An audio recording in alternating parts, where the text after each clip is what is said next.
Around 11 p.m. noong November 20, aksidenteng na i-post ng ViewPH X account, formerly known as Twitter, ang Philippine adaptation ng hit K-drama series na What's Wrong with Secretary Kim na pinagbidahan ni Park Seo-joon at Park Min-young.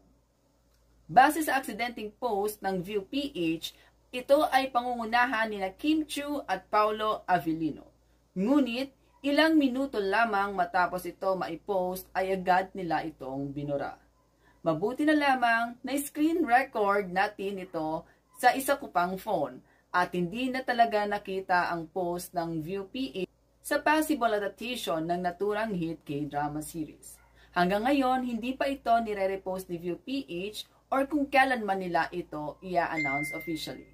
Yun lang mga kaanyong, ano masasabi nyo na si Kim Chiu at Paolo Avellino ang posibleng gumanap sa Philippine adaptation ng What's Wrong with Secretary